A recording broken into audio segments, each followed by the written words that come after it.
Devin, good to have you, and good afternoon to you from this side of the world. I mean, let's talk about perhaps what's on the agenda for the World Economic Forum in Davos this year. Yeah, well, I tell you, if you're talking agenda, just 15 minutes ago, you'll know exactly what's up today. We had helicopters hovering around, a huge entourage of cars, very exclusive security-armed cars passing. It could only mean one thing: Donald Trump is in town. He arrived in Zurich a little earlier, and his entourage passed us around about 10 minutes ago, heading towards that main Congress Center to address the Davos delegates. So that's the big one for today, Tamela. Remember, Donald Trump coming on the day when his impeachment trial starts in the U.S., coming here to Davos as a president that really downplays man-made climate change. He's up against that teenage activist that we spoke about so often. The media has been highlighting, Greta Thunberg. It's going to be something quite exciting to see what he relays in his speech this afternoon. And I mean, the South African delegation, of course, had also attended the UK-Africa Summit in London, but of course, they're expected to also be in Davos, making their way there to present, their case to the world. What can we hear from Tito Mboweni and his delegation?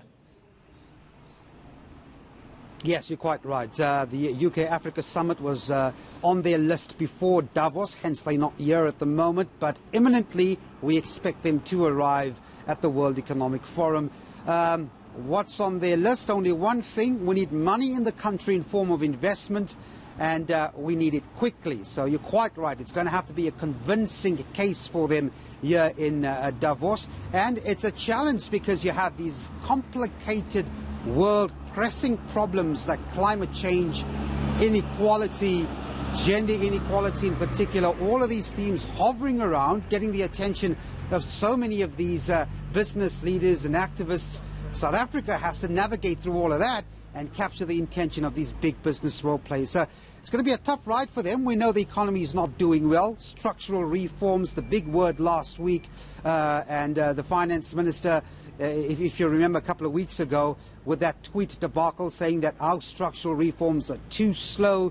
That got him into a bit of trouble with the ANC. But the reason I mention that is because that's what investors will be quizzing the South African delegation. They feel confident. They feel that some progress has been done since the last WEF forum in Davos. But it's not going to cut it if the investors want to see reliable power supply, some sort of conclusive end to this uncertainty around land, and of course the big one, state-owned enterprises and the rate at which it guzzles cash out of our fiscus. If they don't get that right and they're not convincing on that front, I'm afraid it's going to be a very hard job for investors to buy in. All right, then. Well, David, we'll keep tracking that story for us. But thank you so much for joining us right now. David Murigan live in Switzerland in Davos.